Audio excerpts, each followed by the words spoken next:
सच्चिदानंद सद्गुरु साईनाथ महाराज की जय।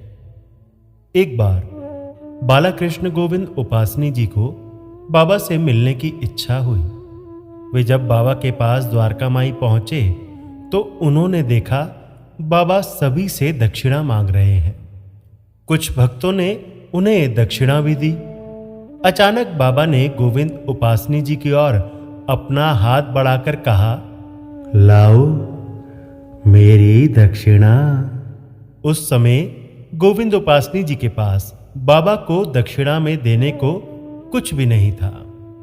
उन्होंने प्रणाम करते हुए बाबा से कहा, हे देवा, मेरे पास आपको देने के लिए कुछ भी नहीं है।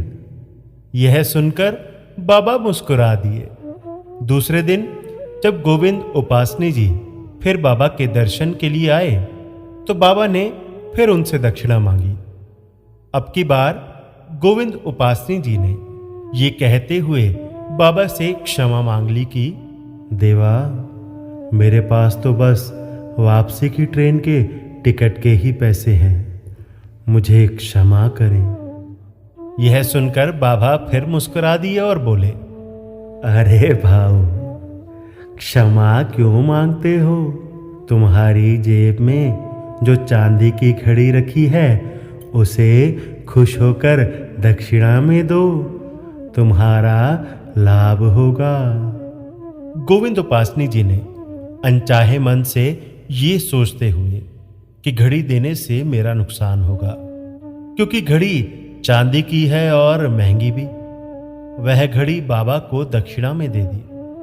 बाबा ने घड़ी को हाथ में लेते ही उसे पास में बैठे एक फकीर को दे दी और गोविंद उपासनी जी से बोले, घड़ी देने से तुम लुट नहीं गए, इतना परेशान मत हो, देखना तुम्हारा कल्याण होगा, अल्लाह मालिक।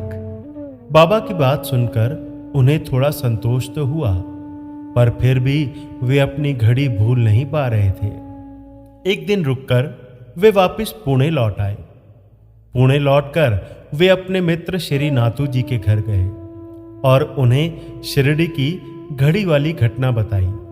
साथ ही चांदी की घड़ी की कीमत का पता करवाया कि अब वैसी घड़ी उन्हें किस कीमत पर मिलेगी। तभी उनके मित्र के भाई ने एक कीमती सोने की घड़ी उन्हें उपहार के रूप में भिजवाई और उन्हें उस घड़ी को ग्रहण करने के लिए प्रार्थना की। उनके बहुत आग्रह करने पर गोविंद उपासनी जी ने वह घड़ी रख ली।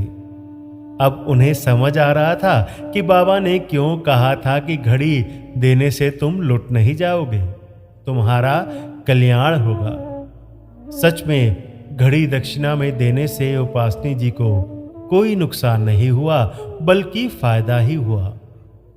पर उपकारी नाथ है, तुझको रहे पुकार, सुन लो मेरी प्रार्थना, बिगड़े काज सवार। मन में हो विश्वास तो साईं करे पूरी आस। श्री सद्गुरु साईनाथार्पणमस्तु। शुभम भवतु। सद्गुरु साईनाथ महाराज की जय।